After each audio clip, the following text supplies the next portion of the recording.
right. Yes, we were supposed to be like that. We didn't just make a mistake and go on air earlier or anything like that. We would never do that. AJ looks like he's kidnapped. AJ, blink twice if you need help. He's not blinking. He's not blinking at all. Oh, yeah. Okay, he's got a couple. Those are winks. And those are cute winks. Guys, what the hell's going on? I have taken over the Millennium Falcon. And did we already crash and burn almost? Well, as I'm trying to get this thing set up over here, all of a sudden I'm looking over. I'm like, oh, I can see us on the screen. And then I look up to the top left, up over on the screen up there. And I'm like, that's us. And we're live. We're live. None of us are.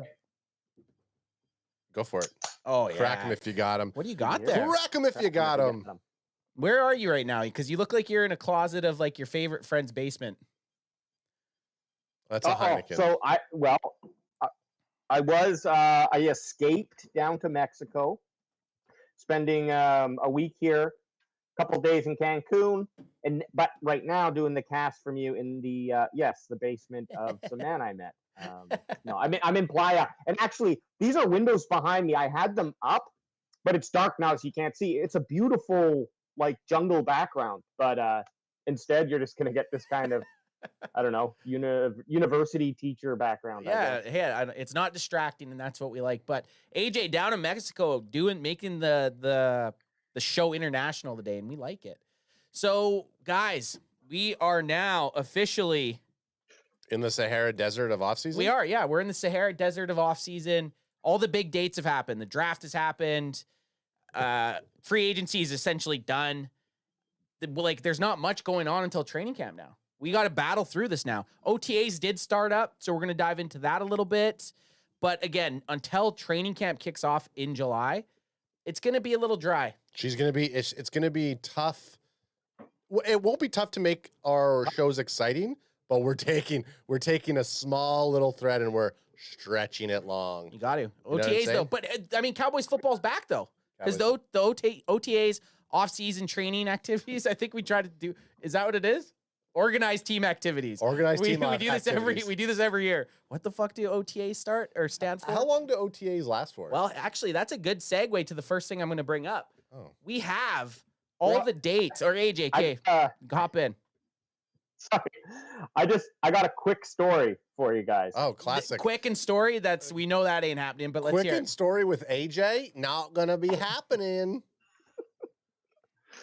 So I took the bus here to Playa del Carmen, which I do enjoy much more. It's like breezier, at least for my less chafe. I'm not sweating as much. Less chafe.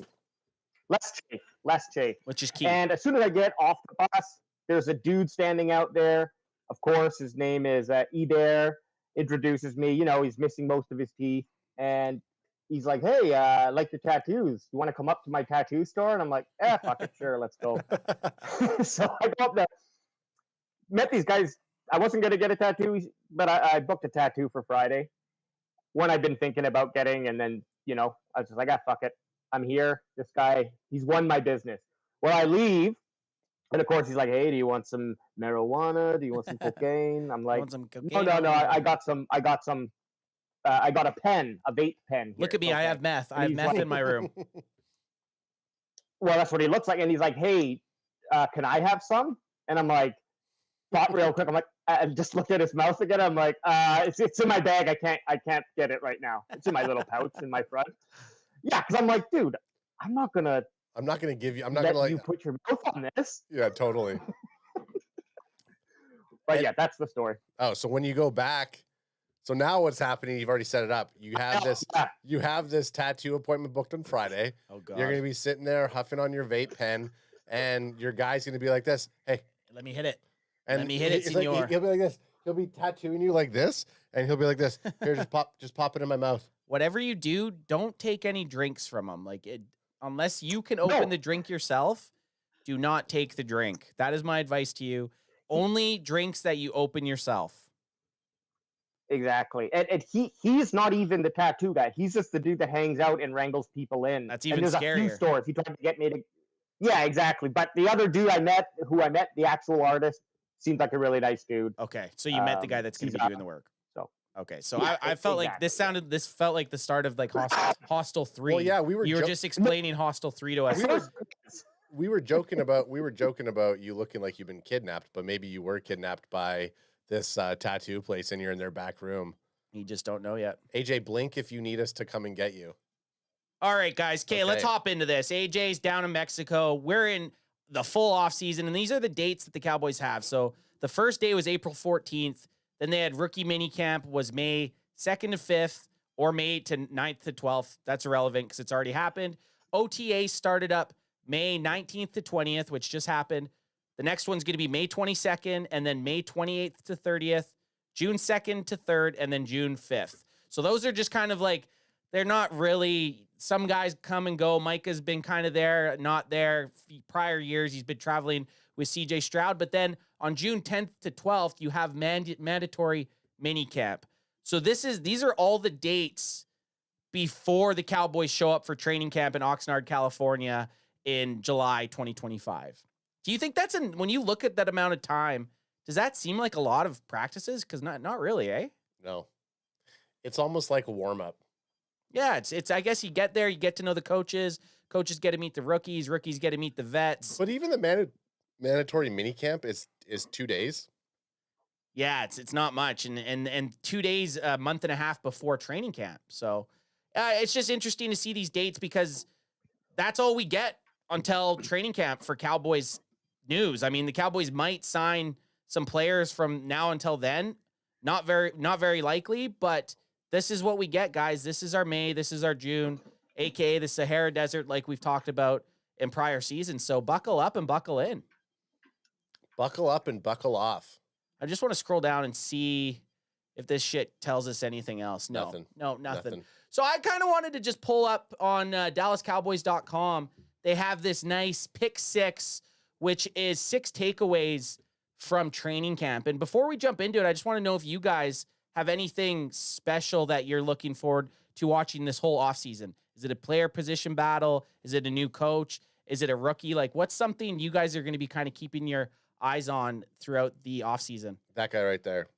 Which one? Schottenheimer. I don't know if you're pointing at Shoddy, if you're pointing at... No, I'm pointing at Shoddy. Because that's Booker right there. I want that backwards visor. I got to get a backwards visor. I'm going to be in my Schottenheimer era. Oh, shit. Wearing a backwards vise. You can zoom in on... You could zoom in on... You just worry about talking.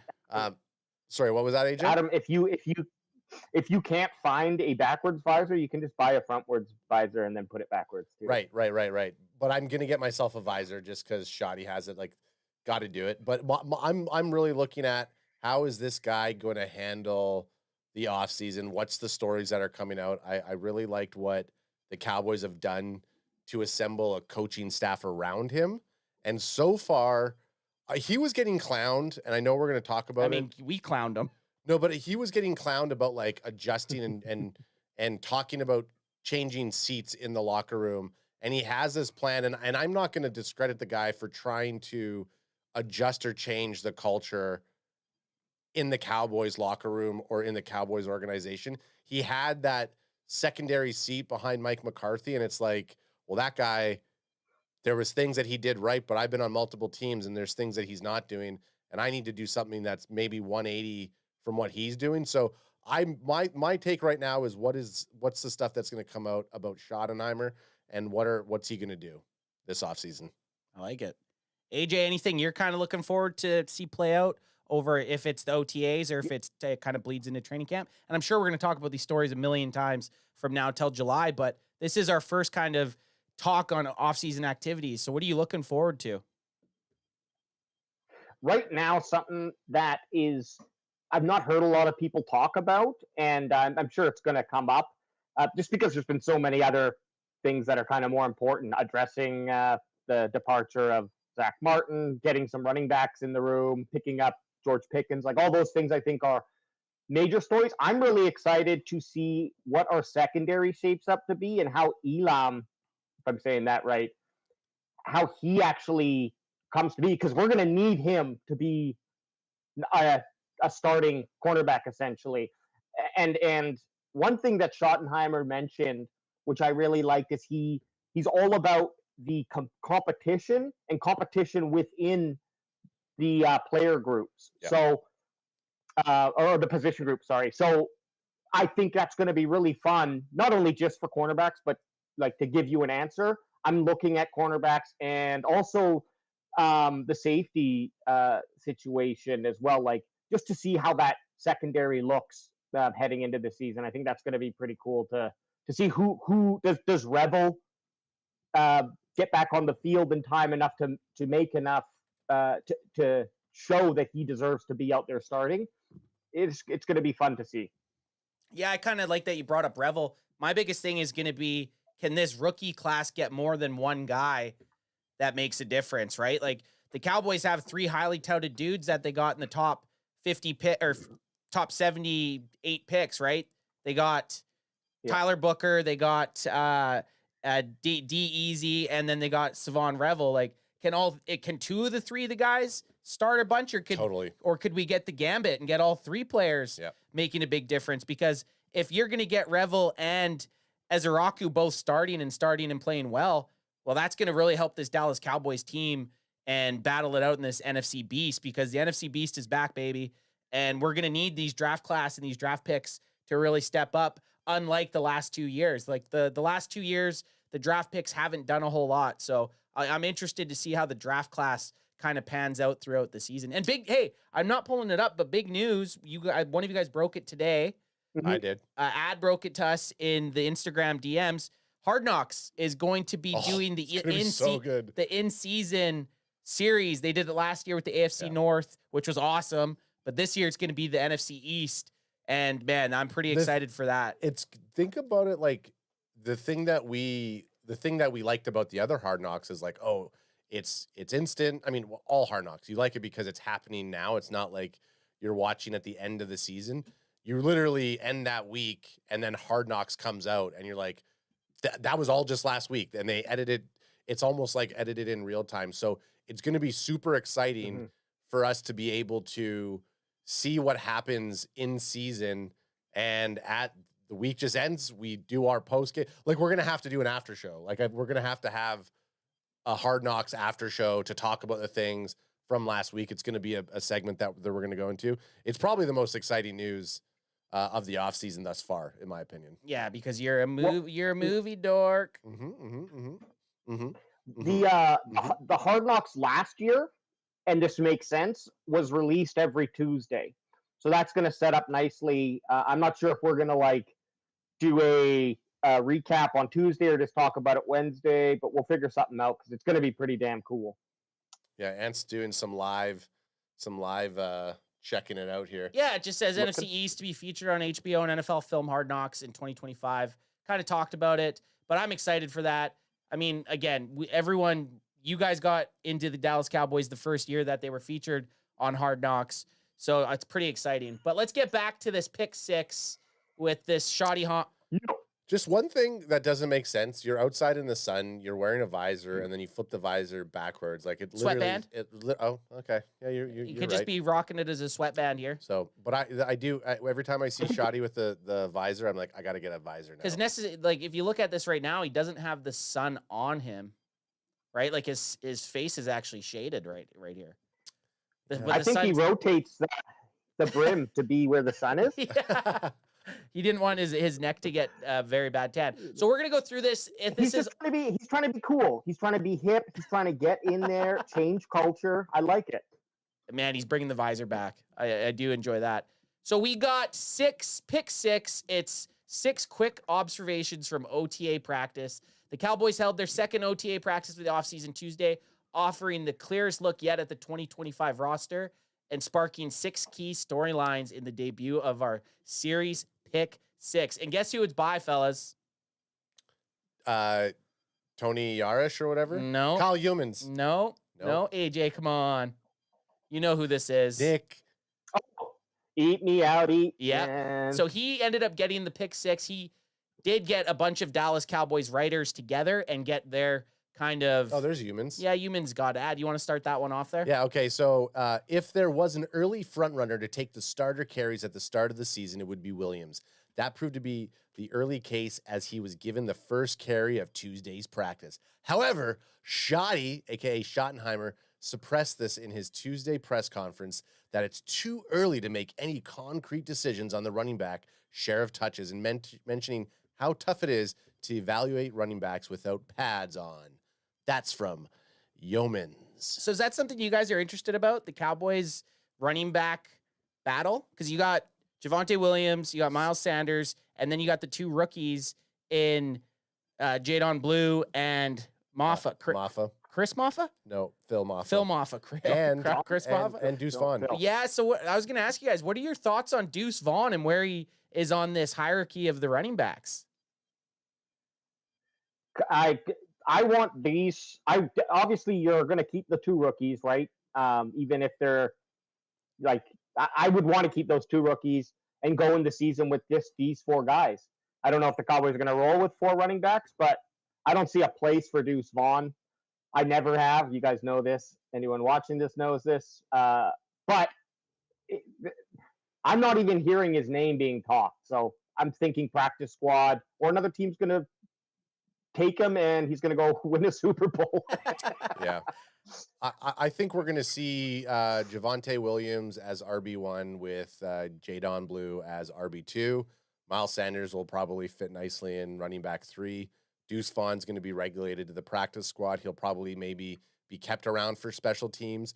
Possibly they remove Wanye from taking kick returns, and because Ye's back there with Turpin, and maybe you have 2 speedsters and you have Deuce Vaughn back there taking returns. Deuce Vaughn's going to be a special teams warrior if he's going to see the field this year. Where do you put him at special teams though? That's what I just said, kick return. But they put him back there before and he fumbled. I think he's not. I don't think he's making the team. No, you're probably right. Because so even if he's at kick returner, right? So that's the one spot. You're not having him field punts. You're not having him on kickoff. You're not having him on punt return, right? Yep. You're not having him on field goal block, right? Or on field goal. So it's like at least Wanye, he can go down and field kicks. He can be on some of the other stuff. I don't think you can keep a roster spot for a guy to be just a kick returner. Yeah, Deuce Vaughn will not make this team. Okay, I do not think Deuce Vaughn makes his team. I like that hard take. And I like AJ had mentioned, I think he probably gets picked up by another team that thinks they can make some magic of him, and maybe they can. Maybe the Cowboys did completely use Deuce Vaughn the wrong way, and maybe having Kevontae Turpin on this team kind of fucked Deuce Vaughn up in the first place because they kind of shared a similar role, and you don't really need 2 guys playing that same role. Rolando Rodriguez says Cowboys can fend. Sorry, go ahead, Alex. I was going to say something in chat. But the only thing, just a little delay. Sorry. The only thing that I think could make sense is if you feel like Turpin is a little long in the tooth and slowing down, and Deuce Vaughn isn't. But I can't see the Cowboys cutting Turpin because of his ability. Like, we need him on the wide receiver position. So, yeah, I agree. I mean, I'm fine. Like, look, I think I was just gonna say the thing about Miles Sanders. I do think Miles Sanders has a clear shot to be RB3 on this squad. I think Phil Maffa is probably going to be the one that they're going to nurture. I think Phil Maffa probably has a better shot at making the team than Deuce Vaughn because he sets in that power back role. I think that if Javonte Williams can't handle his business, ultimately it should be Jadon Blue moves into an RB1 position and then Javonte Williams is our RB2, the way it's set. But I think just because of veteran status, we will see Williams being that number 1 guy. But I mean, if Jadon Blue comes in and he starts to handle business through camp, I feel like the way that Shoddy's going to be doing this, it's like, no, the best players are going to play. I'm not going to, like, we're going to integrate him in sooner than later, right? Yeah, I think the expectations of Jadon Blue getting first team reps isn't going to happen. Definitely not at the start. Like Javonte Williams he's more of your every down back. Blue's more of that guy that's going to come down on third down or like a draw play, right? Like I don't know. You don't think he's going to be RB2? Not to start. No, I don't think he will be RB2. Will he be a third down back? Probably. Like you're going to have him on a passing down out 100%. You'll have him out there over a guy like Miles Sanders or Javonte Williams. But I don't know if I even see Blue having like start a game this whole season. Ooh, I hope you're wrong, but you're probably You got to think close to right. fifth round running backs. Yep. There's not a very good chance. A lot of the time, they're not going to make even a team. But the fact, okay, so I agree with you, but I mean, when your only real competition right now in front of you, and I know you're hot and horny over Miles Sanders, because he was a snake at one point. Do you really think that Miles Sanders will be better than Jadon Blue? Yeah. I think he'll finish the year with more rushing yards. Better? I don't know if he's going to be better, but I think he ends up having more yards than Jadon Blue at running back. Running anyways. Yeah, this is our. I want a bruiser and I want a speedster, and we pretty much have two of each of those, right? With Williams and Maffa being, 220. Williams is 220 on ESPN, and Maffa's 230, and Sanders and Jadon Blue can kind of fit a similar role just in their size. But one thing Schottenheimer did mention is he's going to be starting some players on first teams. It doesn't mean that they're in first team. They're on the first team. And if someone's playing with the second team, it doesn't mean they're going to be there. I think he's going to have them switch up. So, for example, Jadon Blue maybe will get first team reps. That doesn't mean that he's going to be the starting running back, right? But that's just like how Schottenheimer was talking about how he's going to be doing things with the team here. So I like that. 13 running backs went ahead of Jadon Blue. That's just all I'm saying. 13 guys got picked before him at that position. I just don't think an expectation of him starting for you is realistic. Okay, go to last year's draft and did any draft picks from last year? It would be Bucky Irvin. Bucky Irvin. He was a fourth round. So he would have been a little bit higher, obviously. Yeah. He was pretty much. Sorry, I guess I should say this: but expecting him to be a first or to get the majority of your carries, I just don't think it's realistic. That's why I said he was going to be RB2. I think that if we look at the Cowboys running back room, it's the competition for somebody that was a 5th round pick coming in is a lot. It's not as hard for him to come in and actually prove himself against guys who have been shucked off or traded to different teams is kind of where I could see him having 600 receiving yards and maybe 5 receiving touchdowns, but I don't think I think it's going to be tough for him to break 500 or 600 yards on the ground, rushing. Right. I mean, but all we know is that this team is coming in. They're going to be I do believe the Cowboys this season are going to be a run heavy team. So it's not going to be surprising if we do have a cycle of 4 running backs that are pounding the rock. Maybe Lepke. We see more from Lepke in the fullback schemes if they end up doing that. Yeah. Hopefully. Okay, well, that's a good segue. You were talking about running, and number 2 by Nick Eat Me Out Eatman. He has Booker takes over. No surprise here, but when the Cowboys started out on offense Tuesday, first-round pick Tyler Booker was right where everyone thought he'd be, lining up at right guard. Booker was drafted number 12 overall. When that happens, it's usually because he's ready to take over as a starter. While time will tell if he can handle the responsibilities right away, but the Cowboys are giving him every shot. The starting O-line from left to right was Tyler Guyton, Tyler Smith, Cooper Beebe, Tyler Booker, and Terrence Steele. Nick Eatman. We like to hear that, fellas. Yep. We like to hear that because last year, even with Tyler Guyton as the first overall pick, you weren't really sure if he was going to start. There was a lot of rumors that he wasn't going to start at left tackle at the start of the season. He did, but he didn't play very well. This is what I like about Shoddy saying where he's our number 1 pick. He's starting. We're not having this guy that we pick number 1 come in and to start taking first team reps. But I think the difference between getting picked at 12th and getting picked at in the mid, late 20s. Yep. At 12, if we pick someone at 12 and he wasn't the day 1 starter, I'd be fucking pissed. Yeah, totally. So that is good to see though. But that is good to see, and he looks like a unit.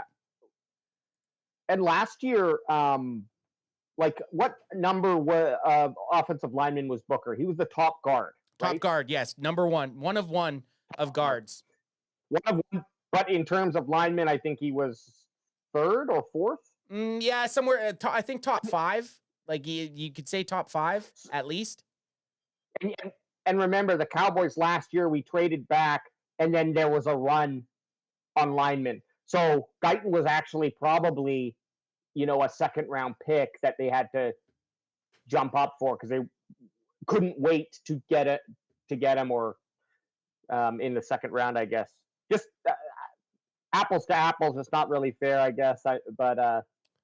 I'm just saying I agree. Like, 12, if you get a player at 12, he better start. If you get a player at 24, in the first round, I'm still like, he should probably start.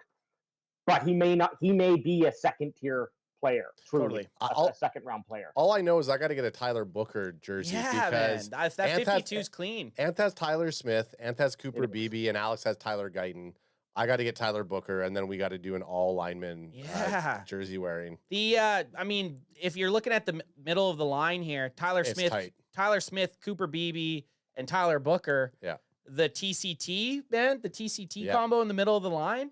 I'm liking that, man, because that's a whole lot of beefy dudes. And Tyler Smith, he's juicy, like he's a beast. So you put Tyler Booker beside him to the right to pair him up on guard. You got some mean dudes now in the middle of the line, and that's really going to help these running backs have a better running game than last year. The Cowboys' running game sucked. Yeah, the running game was not fun to watch. We want to get back to the Dallas Cowboys beating you up and beating you off. Beating you up, beating you off. And arguably, you've upgraded the lineman coach, the O-line coach, with having, Riley's there, but then you have Adams coming in as your offensive coordinator, who was arguably someone who did a fantastic job taking mediocre players and making them a solid run protection, pass protection line in Arizona. So do we see an increase in Tyler Guyton? Yeah, I think we're probably going to see him go to that next level this season. And then those three, like that interior, are fucking rock solid. So very exciting. AJ's rock hard. I can feel him all the way over from here, from Playa del Carmen all the way to the WAC. That's a lot of erection vibes you're giving off there. All right, and that's I can't lie. It's not rock hard. It's quite flaccid. It's Nick. It's Nick Chubb right now. It's the hardest. It's Nick Chubb right now. No, I gotta say, I'm almost jealous, Adam, because 52. My birthday's on the 25th. Oh, I'm almost jealous. Well, what size is your guy? Do we do brother Bookers? You could. Yeah. We could all do Bookers. Yeah, we could. This is the thing. He's the 12th overall pick for the Cowboys. Why? We all have Micah Parsons jerseys. He was the 12th pick for the Cowboys. Why can't we all have Tyler Booker? Yeah. I almost want a Tyler Booker practice jersey. Yeah, I know. Looking at this AT&T practice jersey, that thing's fucking dope. I was going to say... I might even get his tattoo that he has on his left arm. I was going to say, if Anth... I could always just even wear one of Anth's BB or Smith jerseys, and if you needed to rock the Booker, but I'm fine if we all go... If we all did overshown jerseys, and now they're all outdated. Yeah, now we did... Well, George Pickens is 13 now. So do we just try to get it? I might just get my name bar changed on the back. Hey, well, unless Pickens gets Marquise Bell says, yeah, I don't give a fuck about my number. Take 14. That could happen, but they've said that he's going to go with 13. If he goes 13, then we're name barring it. We're going to have to. Okay. Actually, it'd be funny if we just cover it with white. If we overshown right there. If we just cover it with white tape and we write Pickens on it, that would be funny too. Instead of that to me, I think is even funnier. But you have to use. You can't really use any of the letters. No, you can't. Oh, PICKE. No, you can't. You can't. You'd have to go full. That would be funny. Yeah. Okay, point number 3, AJ. I don't know if you're able to see this to read it. I can read it for him. You could, because you haven't been zooming in on it, so I'll read it. Yeah, and I can pull it up too. I got the same article. Okay, so bring up and read up. And this is your guy that you actually were talking about. You were talking about in something, and he's gone. Okay, and WayJ pulled it up. Did he just? He pulled it up and he pulled it off. Where'd he go? He left and then. Okay, well. Oh, there he is. There he is. He's back.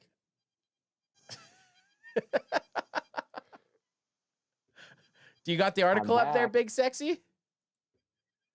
You can tell he just opened. You can tell he just opened the screen because his face just lit up. Uh-oh. He's drinking the toothless guy's drink. AJ got spiked. I gotta make myself a toothless drink here. Okay, sec. He's making himself But Adam, go for it, and then I'll read the next one.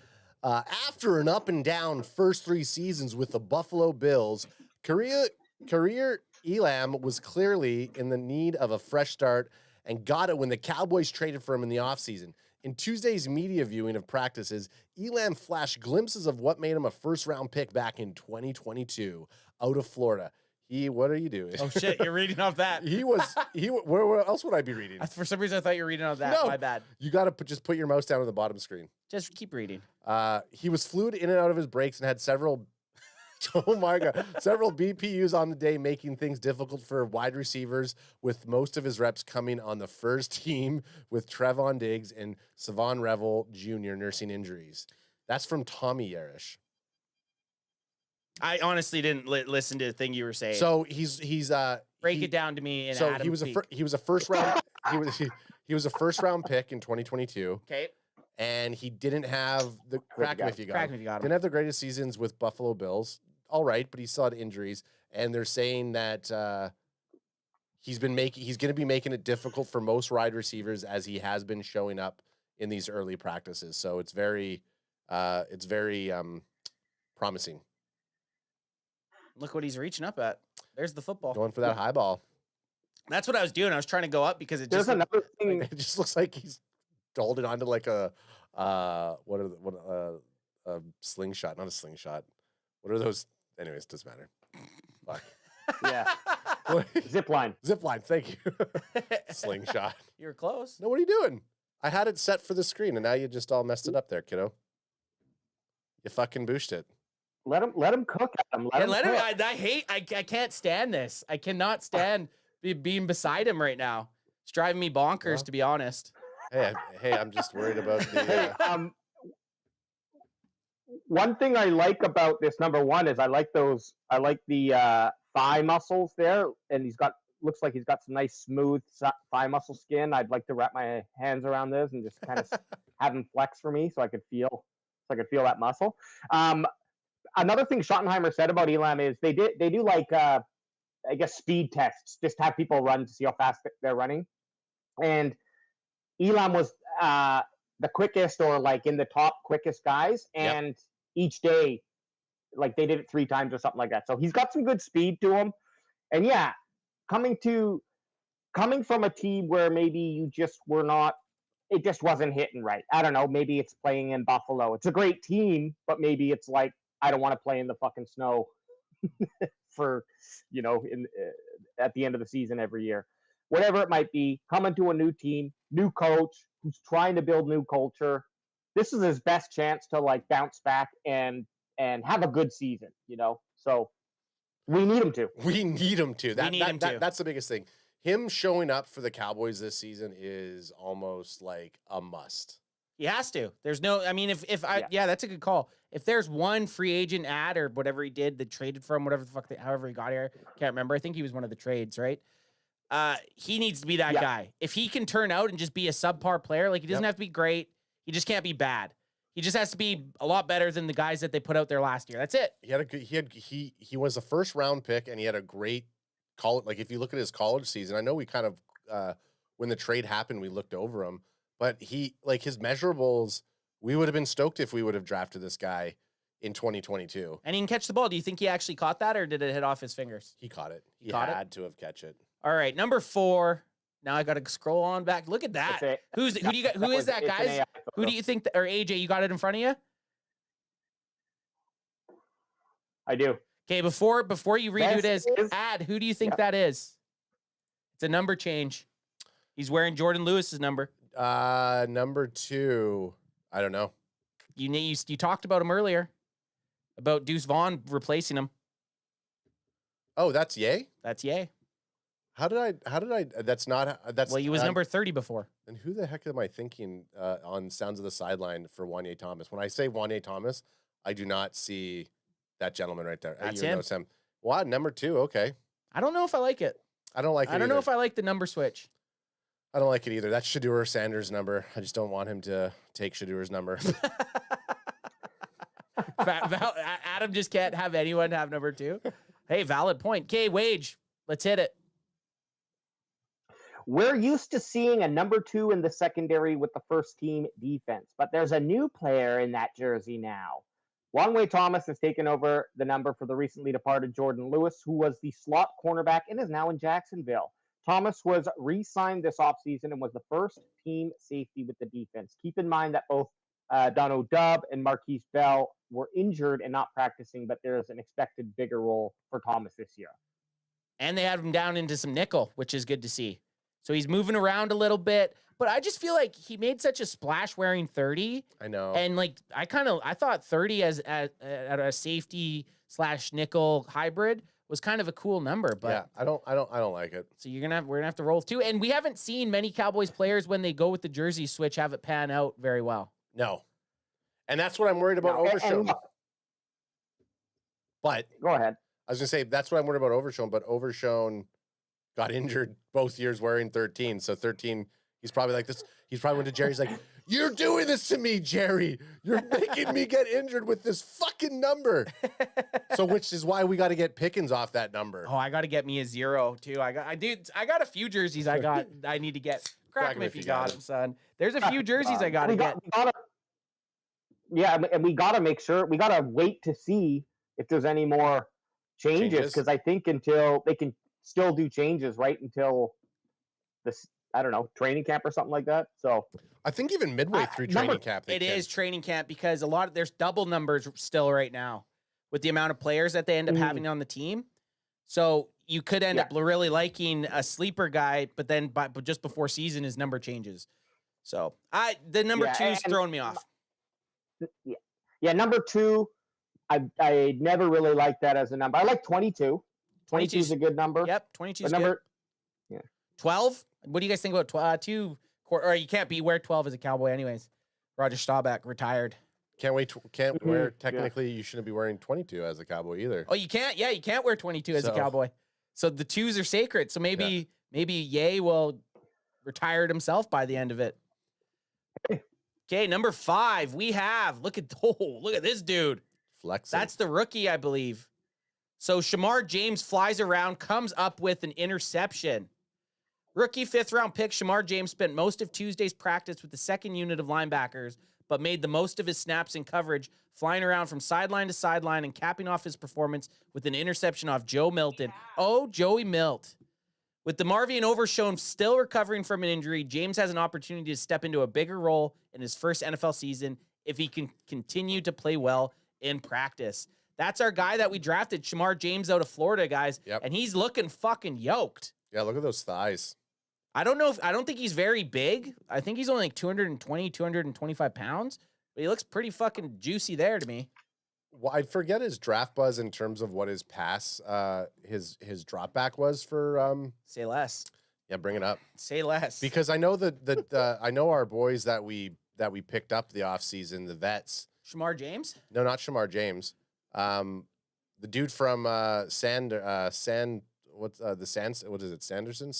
But I thought we wanted to talk about the guy we were talking about. I'm just saying the guys that we picked up are run blocking linebackers. Oh, yes. Yeah, so we need the linebacker. The dude from Chicago. Yeah. What is it? Sanderson? Fuck me. Sandstorm? Sandstorm. Sam Squatch? Solomon? No. Sam Squatch? Chat will get us. I gotta have right here a list of all a depth chart list. Okay, well watch this. We're going Dallas Cowboys. Oops, look at this. Look at this spelling here. Oh my goodness. Hey, welcome to the Cowboys Can Fan main event. Way J's out there in Mexico. Ants up here in the Millennium Falcon flying. Okay, this is the depth chart. Okay. We're doing it. So your linebackers at Jack Sanborn. I said it. Sammy, Willie, Swanson, Silly, Swilly. Samsonite. So he's our middle. So this is our starting linebackers right here. Let me get this juiced up for you. Juice it up. So this is the linebackers. Right now you got Kenneth Murray. He's going to be rolling the Will linebacker. Then you got middle linebacker Jack Sanborn. Great name. Yep. And then they have the Sam linebacker, DeMarvion Overshown, who's questionable and will be being backed up by Maurice Leafau. But then you got some nice depth with Shamar James, who we just saw in that pick, and then Damone Clark. So that's good to see, guys. We're getting some depth pieces, and look at that. Like, he's an interception off Joe Milton in his first OTA. Yeah, go to Shamar James. Yeah, fuck you, Milton. What are you talking about, man? You second team. You're cut. So this is his draft buzz, and it wasn't very good. No, but what was his pass coverage like? His pass coverage, I don't even know where you see that. Right there. His coverage, 56%. It's actually his worst metric. Okay, not great. But he has a nice span, good 10 yards, so he's quick. But like I said, you look at his size, he's only 6'1", 222 pounds. So Forever D says, I'm concerned about James, not known for instincts, and linebacker with no instinct doesn't help your team. But I think this was a flu swant. So Eberflus want. Ooh, I like saying that. Flus. Yeah. He's a flus boy. And he's got Jack Swilly. Yeah. Swilly, Swanee. He's all floozy. Floozy. You need to get the soundbite when they're talking about the Swally, Swanson, and then we just got to cut it. Oh, Sanborn. Yeah, I'll do that. I'll grab that. There's a couple good. Hey, add Delay J. I'm going to change his name Delay to J. Delay. Just 1 second. Let me change it to Delay J. Okay, while you're doing that, Shamar James, guess what his birthday is? August 25th. Close, but not. Close in that it's one of our birthdays. June 24th? Yes. Shit. Hey, Looks like you're getting a James jersey. Looks like I'm getting a Shamar James jersey. Happy birthday, brother. Nice thing about James, too. Nice thing about James is he's only 20 years old, so he'll be turning 21. He's a young pup. Yeah. Technically, Which we like. Technically,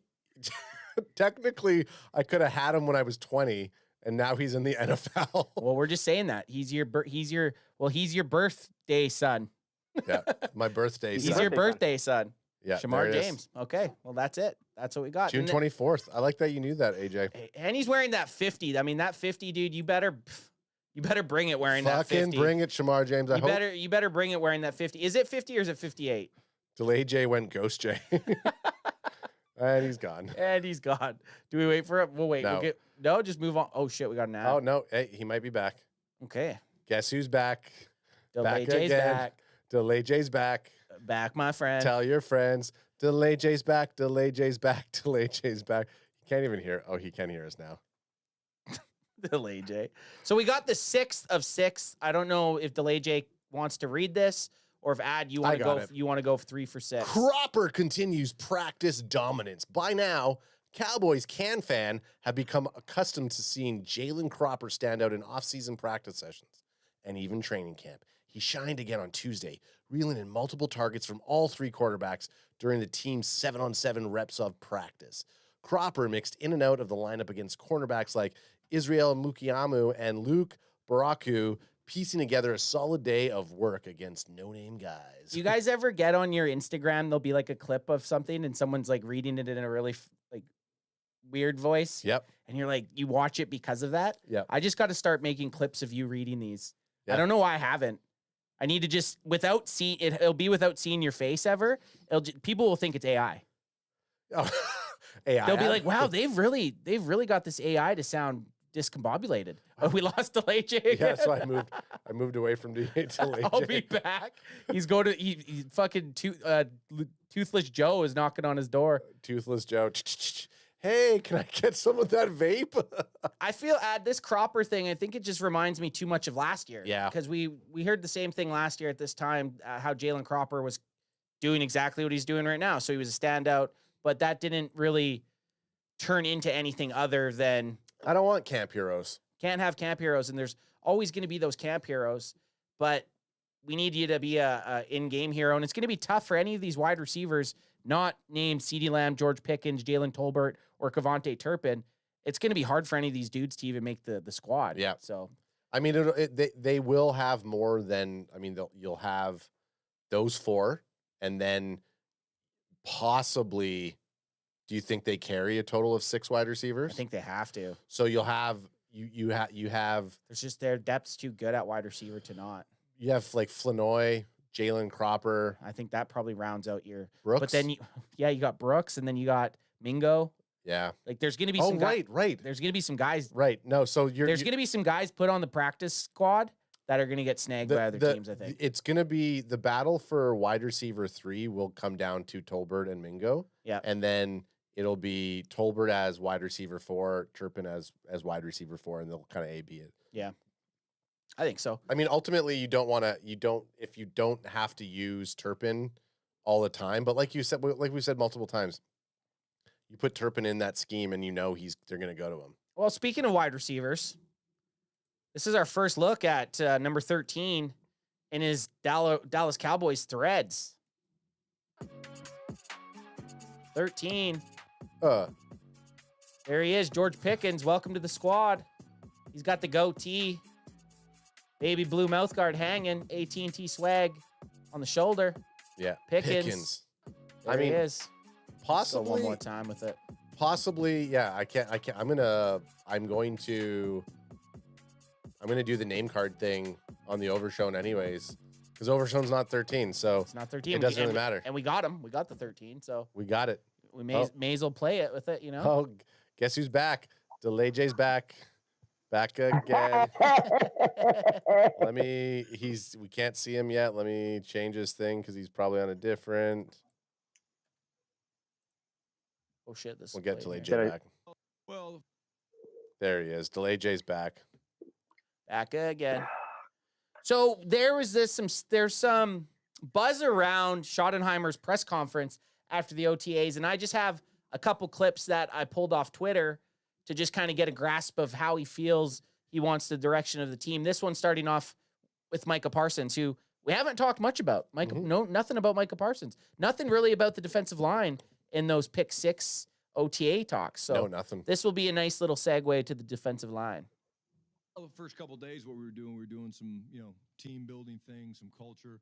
We've spoken very openly about trying to create one of the greatest cultures in professional sports. Micah is going to be a leader for us. Micah wants to be a leader for us. He's going to do that. And so I felt like it was really important for him to be here to begin that process. Well, the first couple of days, what we were doing. Thoughts, gentlemen? Like it. I like it. This is what I was talking about. This is there was a bunch of good stuff in this Schottenheimer interview. I don't know, man. Am I drinking the Kool-Aid? Absolutely, and I will continue to drink it. But I just really do feel like he has a vision. Whether or not Schottenheimer accomplishes that is, we will see. You got to keep a team together for the entire season through the ups and the downs, right? So, but on Micah specifically, I really liked what he was saying about it, and obviously it's a touchy subject, just in probably not for him, because it's like, look, the way that he kind of expressed is like, I have an agent, all these guys have agents, the process is going to happen essentially, but he really wants Micah to be that team leader.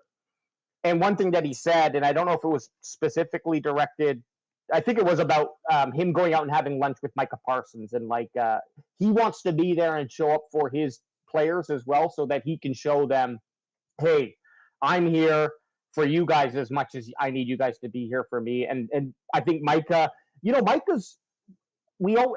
I've gone from him. I mean, I think we've seen him mature, quite honestly. If you remember his first 2 years, there was some immaturity, or at least that's what it seemed like. I don't know. We're watching from TV and seeing a couple clips, and that's what it seemed like. And now it seems like he's still keeping his personality. He's still keeping his, but he's certainly grown as a player, right? Totally. And this is a really good time for him to step up and be the leader, get the big ass contract, keep him a Cowboy for life. And I think he's wanting to. I think he's always wanted to do that. I think now he's ready, showing signs that he's really ready to take on that role. So it's important that the deal gets done before training camp, I think, just to make sure that there's no holdouts or any messy situation there. And then, okay, he finally signs, and now we're waiting till week 3 before he's in game shape, right? Or up to speed. Can't it's a have new that. concept. No, we can't have that. He needs to get, but I'm okay with them taking this time now to work that out. That's what the Sahara Desert's for. Yeah, and there's going to be lots of talk about the Micah Parsons contract, especially the closer we get to training camp. If there's nothing been drawn up and signed, we're going to really start talking about it, because we've seen this in past years with the Dallas Cowboys where they kind of missed their window to do that. And then you get this, like Dak Prescott signing on the first week of week 1, like game day he signed, and then CeeDee Lamb holding out for a bit, Zach Martin the year before, right? Like, Micah Parsons going to be a Dallas Cowboy. He's going to be one of the top paid non-quarterbacks in the NFL. Just get it done and get him in there and get him with the team. Yeah, I think like with like Micah Parsons, we know that he's going to come in shape no matter what. Everybody saw the freaking clips with him and Myles Garrett training together. Like at least at Micah Parsons at pass rushing, he said it himself. He wants to be in these meetings. He needs to know Fluce's defensive schemes. But at the end of the day, did there. Thank you. At the end of the day, like you tell Micah, you're lining up on the left side, you're lining up on the right side. Go get the quarterback. Micah Parsons missing a little bit of camp is going to hurt the culture more. It's not going to necessarily affect what he's going to be able to do when he gets onto that line. I do like the fact affect him being one of the leaders. Yeah, totally. So the thing that you can see, and Alex talked about Micah maturing, and when they were doing the schedule release, and you have Micah, CeeDee, Tyler Smith, Osa Odigizua out there, and they're going through and they're having fun together, you can see that there is that kind of vibe to them. I think they did a post-charity tournament podcast as well. Like, Micah Parsons wants to win a Super Bowl. I will not, like, he's not out here. He's out here to make his money because everybody needs to make their money as players. But, like, you want a guy that's going to be pissed off when they lose and call people out if they're not pulling their weight. And I think that it's important. The only thing that worries me about the whole culture shift, and I think it's different than like Schotty coming in as a fresh coach who's only had a couple of years of experience and he's from college. He's been in this league for like 20 some odd years. His dad was a head coach, a very successful head coach. He knows what it's like to be on a team. It's not like he's just that new supervisor who's crushing beer with the employees around the corner at the end of a shift. And then when he has to what's wrong with that? There's nothing wrong. But I'm saying, or you can do that, and you're going to discipline your guys, right? If they fuck up. I'm not saying it was me. But I'm just saying, like, the problem that you have with guys who are inexperienced in a leadership role or like a manager role or a coaching role is that, yeah, I want to buddy with these people, but when it comes time to discipline them, they're gonna fall short, right? Well, that will be something we'll have to yet to see if there is, it's all going to depend how the Cowboys start off their first 4 games. Yeah, it could take a very quick turn. But we got another clip of Schotty with another one of his great visors. Tyler Dixon with the AP. You're kind of jumping into the deep end on the business of football. Has Mike McCarthy fucking interviewed him? And they're actually kind of talking what you're saying. They're saying you're jumping into the deep end, and it's like, well, is he? Here, let me get this one. Your philosophy. Oh yeah. For David Duchovny Schotty, because he looks like David Duchovny there. X-Files Schotty. Crack him if you got him, son. Okay, go ahead. That's something you just kind of a taboo topic, or is it something you from time to time kind of see where Mike's rolls headspace asleep up? relates to that kind of thing? No, I'm open and honest with all the players. When Mike is here, I want him to be the best version of himself when he's here. This is no different than Zach, a couple years ago, and CD. Like, this is big business. This is the National Football League, and there's negotiations, and there's things that go into it, and we all have advisors. I have an agent. We have advisors, we have agents, and so it's our job to support all of these guys. Again, take Micah's name out of it. It doesn't matter.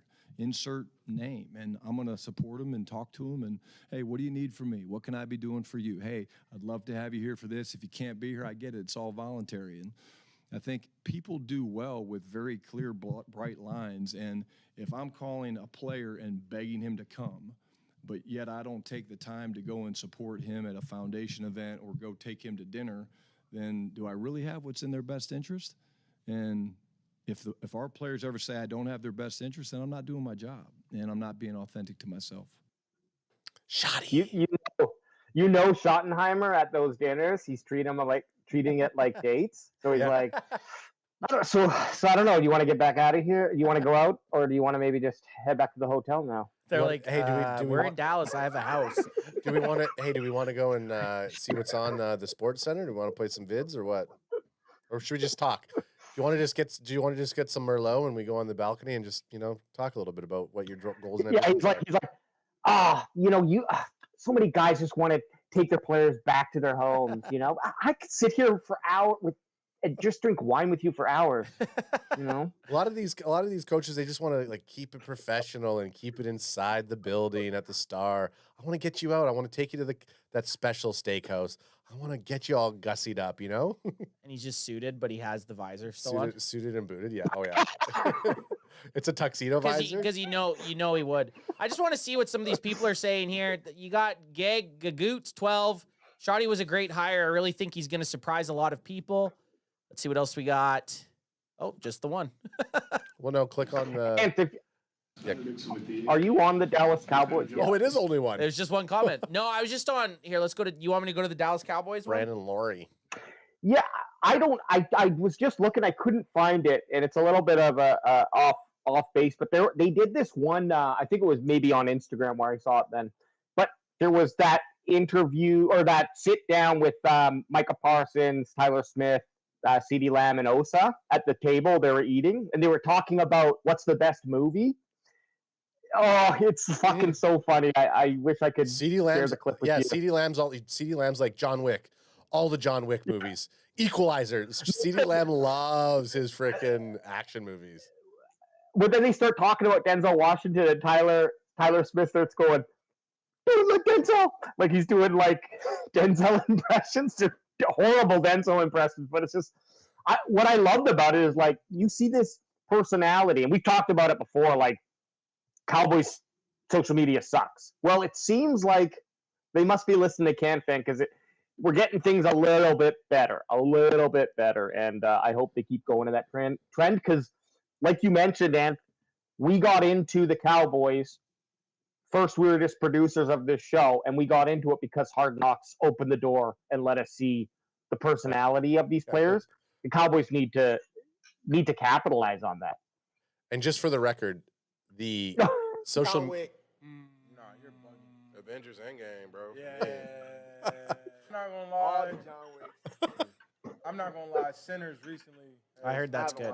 It's really It was good. good. Sinners The is best great. movie ever made. That's a reach. And then Denzel movies, bro. Oh, Denzel. Oh, Equalizers. All those. Equalizers is crazy. Training Day Training was Day was good. John Yeah. Q. Remember the Titans movies. Man on Fire. Like there's a lot of great movies. Me. I want stuff here. You just live here. You see, old boy that be doing Carl Weasel's voice? Oh my God, bro. Nah, Jamie Foxx is mad hilarious. I feel like he don't get the credit that he deserves. Will Smith too.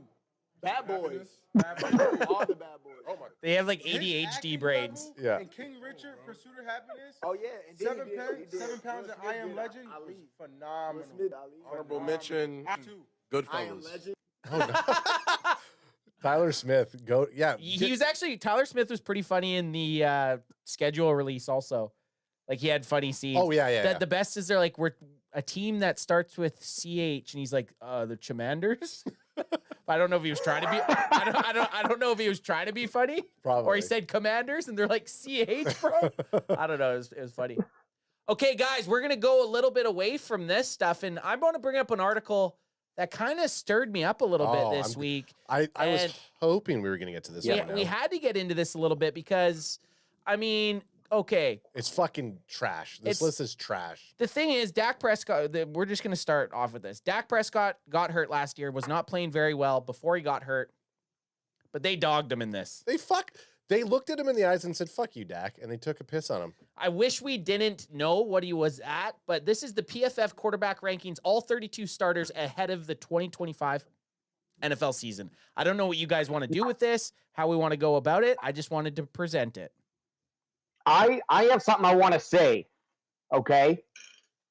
And I'm going to say it. Okay. Okay, Jay. So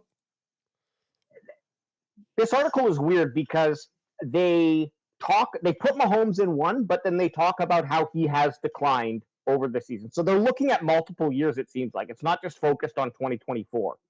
Which makes it So worse. for them, exactly. So for them to put Dak where he is put, and we're going to find out in a second, I'm like, so obviously 2024 injured like Ed said, didn't have a great start, but it's kind of didn't really get the full vibe of him. Coming off a 2023 season where until, he had a rough last, 4 weeks of the season, but he was a top contender for that MVP until he started to runner up to kind of.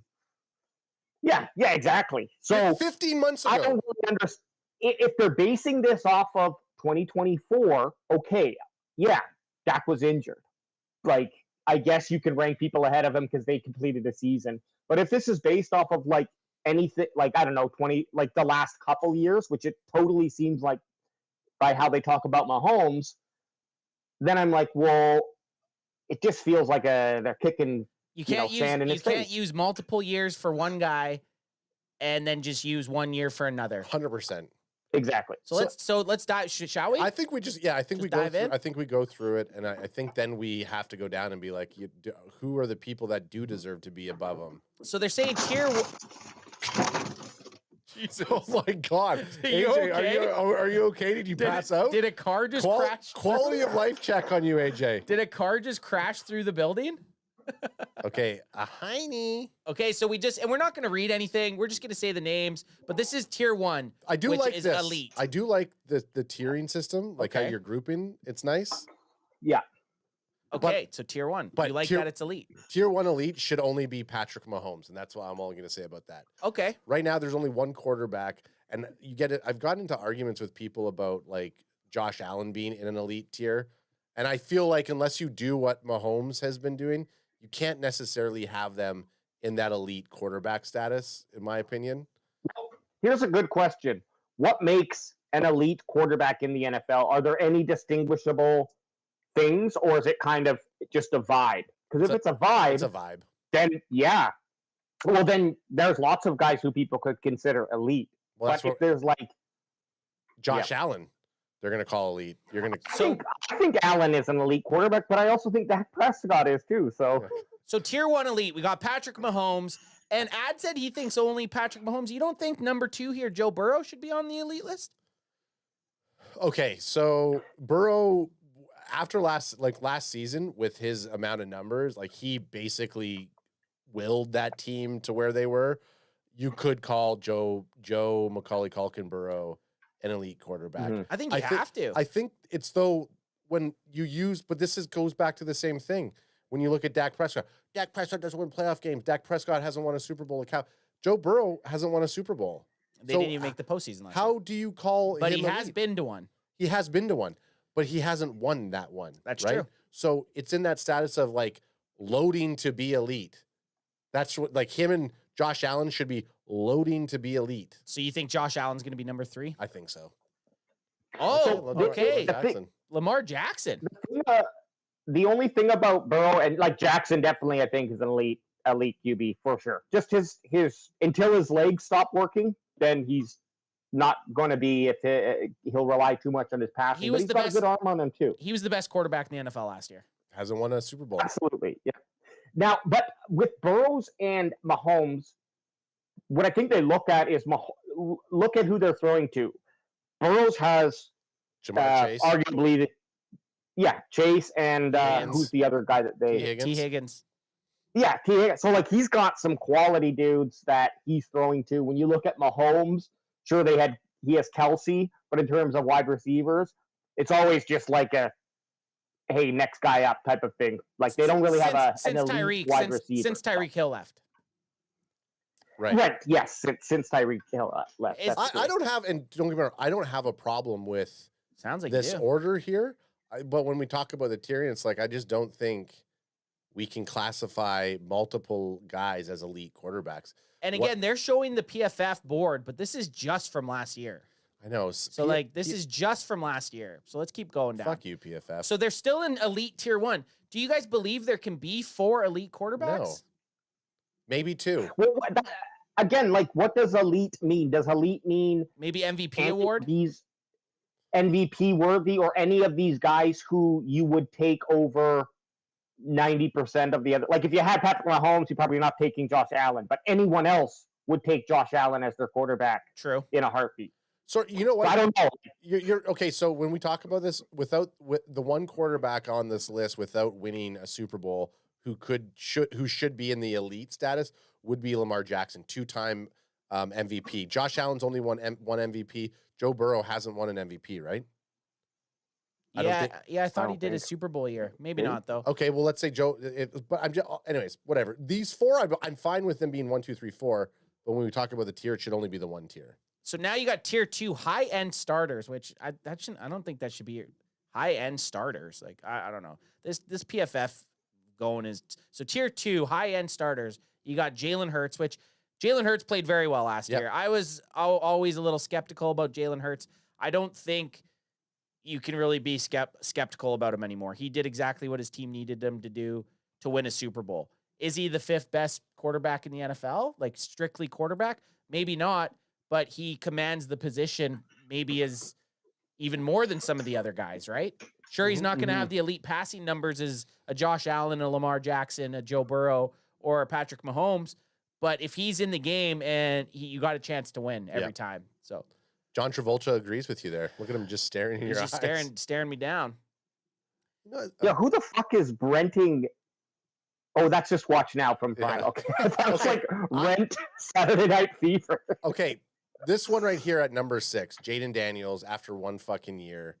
Perhaps we're crowning Daniels a bit too early. I yeah, agree. you are. You have 1 year of fucking tape on him. He's the CJ Stroud of this season. Yes. He's gonna he's gonna digress. But I even think. if he doesn't digress, like being him at number 6 here, it's just not a fair assessment.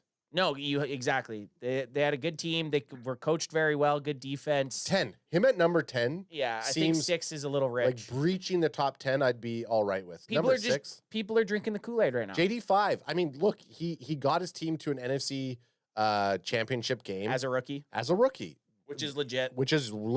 but you're gonna crash down a lot harder if you don't have that same success. Yeah. Right? Like Yeah, now it's is the he a only. high-end starter? Yeah, he is. I think he is. Do you think so? Oh, yes, but I totally agree. Like the sophomore slump is real, and not everyone goes through it. But we gotta wait till like week 4, I think, to really crown him. Yeah, you have Yeah. teams now have a whole year of tape and a whole offseason of tape to watch. That's the difference. Yeah. They have 17 games of you from last year to look at, to see Absolutely. tendencies, to see what you do in certain situations. I mean, Jaden Daniels is very good. He had a very good season, but I think 6 is a little too and rich it's nothing taken away from him. Like Matt Stafford should be above Jaden Daniels. Just Oops, for the sheer, I'm getting a little spicy. just there. for the sheer, Crack me if you crack me got up, him. just for the sheer tenure. But again, like Yeah. Stafford isn't coming off his best season, but they still rank him 7th. So I don't understand, like, really. His complete command of the Rams offense. I don't really understand how they're going about it. I guess they made postseason. He played all right in the one playoff game that they were in, but I just don't really understand. Is it just based off of last year? Clearly No. not. Otherwise, he wouldn't be they're- number 7. Yeah, and is it just? Are they talking about regular season? Are they talking about playoffs? Playoffs. Playoffs. I wonder if Justin it's Herbert? looking at this year, and so you're taking into account changes in the coaching staff, changes in the player personnel. I don't know. Now I'm just trying to find out the logic behind how they're ranking these guys. No one knows. It's just throwing a dart at a board. So number 8, you got Justin Herbert. I agree with this. I think the 8 spot for Justin Herbert's very fair. He is a very good quarterback. Hasn't had much success in the postseason, but he also hasn't had a bunch of crazy weapons. So I think that's a good spot. I think he's out of the top 10. You think so? Yeah. So tier 3A, solid starters. Let's just hold here. Of these 8 guys, Yeah. regardless of the order, are those the top 8 quarterbacks No. in the NFL? No. Let's take Dak out of it. Yeah, no, I Okay. don't think so. I think Justin Herbert and Jaden Daniels should be out of the top Okay, 8. who replaces him? Jared Goff should be ahead of Justin Herbert. Okay. Hey, you gave me a name. That's all. You gave me one name. That's all I was looking for. Because I don't know. I couldn't think. I was trying to think of someone that should be ahead of him, and I don't really know who should be ahead of him. Well, I That's definitely. why I think they're fair in the top 10. No, I think Goff should be But Goff's that is a good name. ahead of them. I do think Dak should Dak should be in a top 10 conversation over top of Jaden Daniels. I could see this a shuffle. So tier 3A or AJ, do you have anyone like that you like think should get skidded and replaced? Skidded and Ritted? Fucking Kirk Cousins. Joking. I don't really hate the players. Maybe I wouldn't have the order the same, but I guess the only one is who's ahead of Herbert? Jaden Daniels. No, Matthew Stafford and Jaden Daniels. But again, for me, I'm looking at kind of like a 5-year trend. How have these guys performed over the last? Because there can be up and down years. It's just not consistent with. Are we just looking at 2024? So I'm fine with those. Like Stafford has been a quality starting quarterback in the NFL since he started. Won a Super Bowl a couple years ago. I think you can keep him in the top 10 or the top 8. And Jaden Daniels, the only other guy, is like, sure, he's had the one season. You got to put him somewhere. So I think you could argue to me, and I would be like, okay, like we're looking at one season, but sure, you can put him there as well. But again, this all comes down to where Dak is placed, and we're gonna get there. So tier A, 3A, solid starters who have flashed high-end play. Jared Goff, who Ad just said, I think 9's a good spot for Jared Goff. I really do. I think that's a fair spot. I feel like, okay, so let's say you take Jaden Daniels out and Justin Herbert stays in. Jared Goff would be number 8, or Dak Prescott should be number 8, right? Like that's kind of how, like when you start talking about taking people out and you can't name Dak, I can't see outside of Jared Goff in that top 8. I don't know who. Like, oh my God. Okay, look at this. The next one. This is where we can start arguing. Number 10, Geno Smith. Smith at number 10. We can argue. This we can argue. Like sorry. Go ahead, AJ. No, I was looking at this list too, and this is where I started to shake my head at number 10, where I'm like, are you fucking the next 3 guys, I think, or 4 dudes? I'm like, are you seriously telling me you would rather have Geno Smith over Dak Prescott? Not a fucking chance. Now, I don't want to hear from Barry Grant Jr. because I know what he's going to say. Yeah.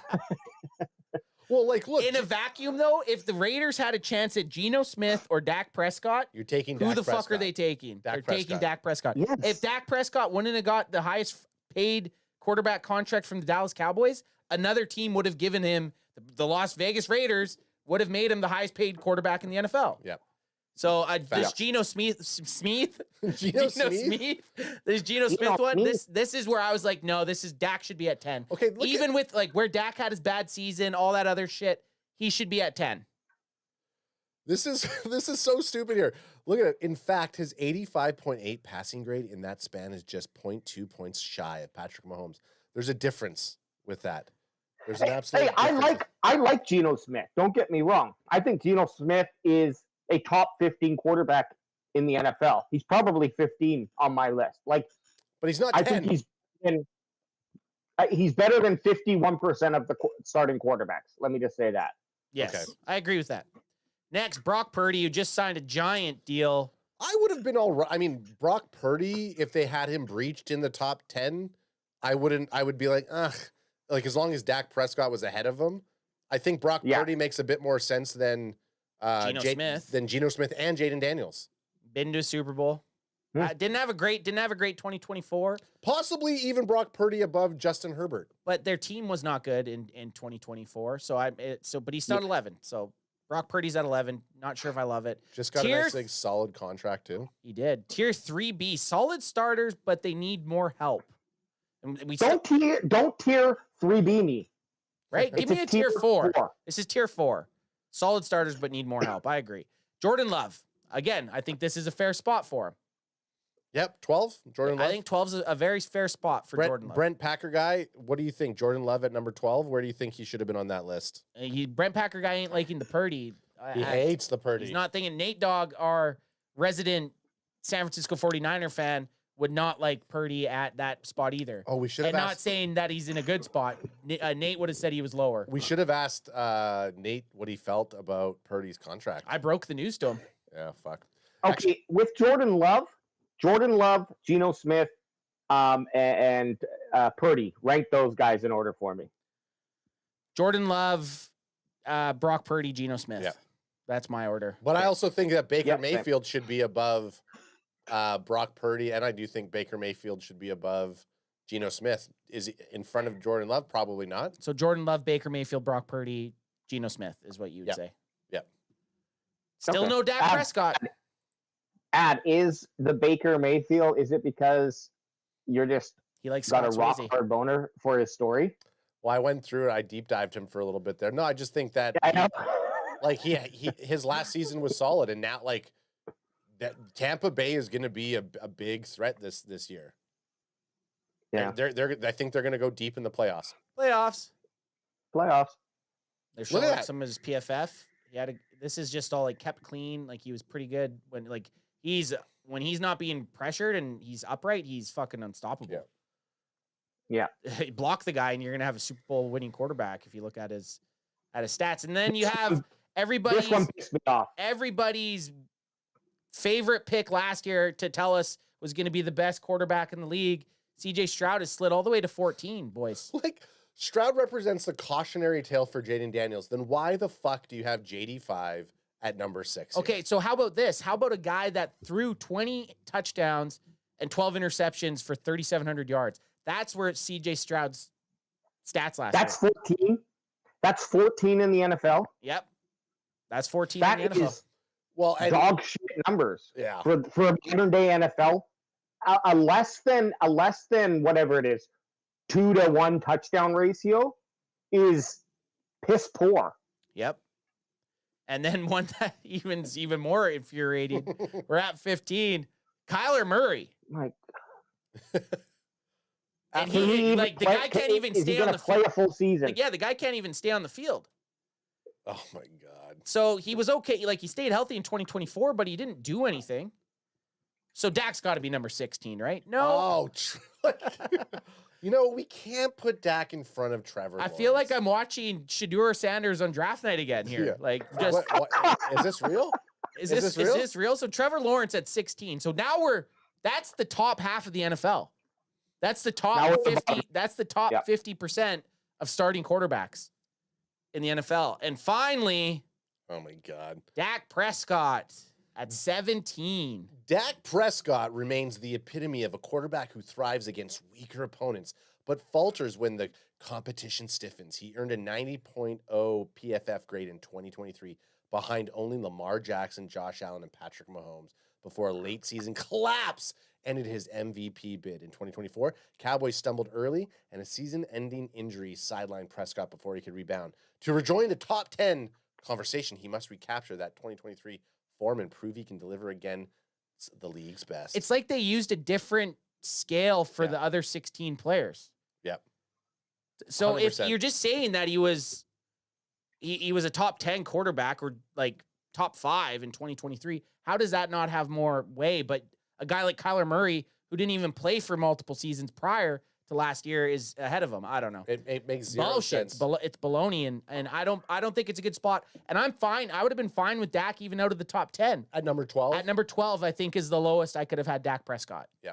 I could argue some of the guys that had passed him, say from 1 to 11, but outside of that, I just can't see the argument for guys like Geno Smith, guys like Trevor Lawrence, Kyler Murray. Who the fuck else was there that we were surprised about? Purdy. Who? Purdy. Yeah, Brock there's Purdy, just guys that I just Love, Jordan Love. there's just guys I don't think are better quarterbacks than Dak Prescott. Guys, I'm going to ask you this before we get the hell out of here. What rank would you put Dak Prescott right now? Like if you guys were to rank your quarterback rankings, where would you put Dak? I agree. I think 12 is an appropriate place. I don't think he deserves top 10 just because of it wasn't necessarily the injury season. It was the play during 2024 wasn't really great. So Prior to the injury. prior to the injury. So I can give that, but I look at his 2023 season and I'm looking at, I like recency, so I don't want to go back and look at his full career because I don't like what he did in 2018 to 2020, whatever, 2022. It's not really necessarily relevant. The team is a little bit different. And they talk about, I don't know when this article was written, but this is guys who need help. well, we just brought in George Pickens and a new first-round pick for the O-line. I don't know. Like, is that not providing help? And then if you, or are they saying he needs more than that? I don't know. But like 12 to me is a fair place to put him. I still consider Dak a top 5 QB in the NFL. But in terms of how they're ranking things here, 12 seems to be fair. 8. 8. I put him at number 8. You have 8. Give a reason. I have put him at number 8 because when just kind of going on AJ's rhetoric, if you're looking at it going into the season, arguably we have upgraded our offensive line. We have given him more weapons with another wide receiver 1. And so you're going in, and this is, it'll depend how you're doing the ranking, but you're saying you're kind of also projecting what he's going to be. So I'm projecting going into, because they talk about going into the 2025 season. Yeah, I mean, PFF did whatever the fuck they wanted. Everybody else on this list who was injury plagued, they kind of said, okay, you know what? Yeah. He was injured, so let's not look at that. So if you look at Dak Prescott, we're, 15, 16 months from when he was in that MVP conversation, right? So regardless about him not winning a Super Bowl, there's a lot of fucking quarterbacks on that list that are ahead of him that didn't win a Super Bowl. So Dak Prescott, as Alex said, should be in the top 5 conversation. I think 8 is a solid number for Dak Prescott. Could maybe say number 9.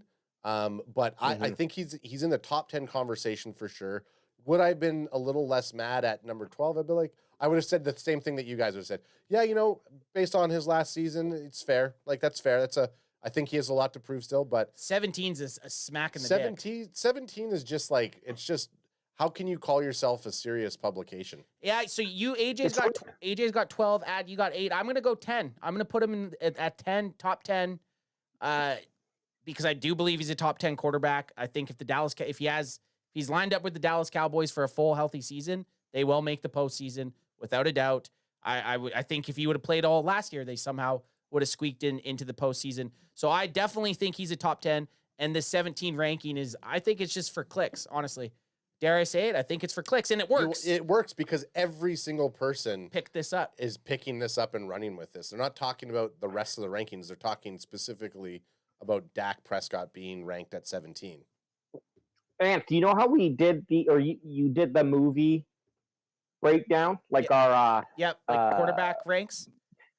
I think we do that with quarterbacks. That'd be fun to see. Like, we put them in their divisions and then get people to vote for 2. And then Dak's out round one. There's no way he makes it past with Jaden Daniel, because you got to think half of Cowboys Nation doesn't like Dak, so you're already not getting 50% of the votes from. You'd almost have to mix it up so that you get one quarterback from each division in. You know what I mean? Like, you'd have the AFC, you'd have the East, West, North, and South, one quarterback from each team. That way you could do it. Otherwise, if we went divisions, we're gonna fucking. He's getting taken out the first vote. How you should do it is how you should blind do it, and this is where you just look at the numbers and the stats. Is if you could have the stats, not the. I mean, you've seen it before. Which quarterback do you choose, left or right quarterback? And the stats are up there, and then you reveal who they are, and you see that this person's like, their stats are pretty close. If you take if you just put the stats of these quarterbacks, which quarterback do you choose? We already took ourselves out again. We just took ourselves out again. Why? Look at his 2024 stats. I'm not talking about 2024 though. I'm just saying, like, you're talking total about body of work, right? Oh, body of work. Okay, I like the body of work. All right, that is it. Oh, this is usually this is usually AJ. This is AJ's wheelhouse. So I'm gonna lead us out here. If you know someone that we're Dak boys, we are, right? Like, we're Dak boys. Yep. Here in the we're Dak boys. You got to roll with your. He's quarterback. That's my quarterback. That's my quarterback. So if you're out there and you aren't a Dak boy, how about you go look at yourself in the mirror and you tell yourself to go fuck yourselves? AJ, again, blink if you need help. Oh no, I'm gonna go get fucking drunk and walk on the streets. Walk, Jay. All right. All right, we'll be back next Wednesday. Sucker.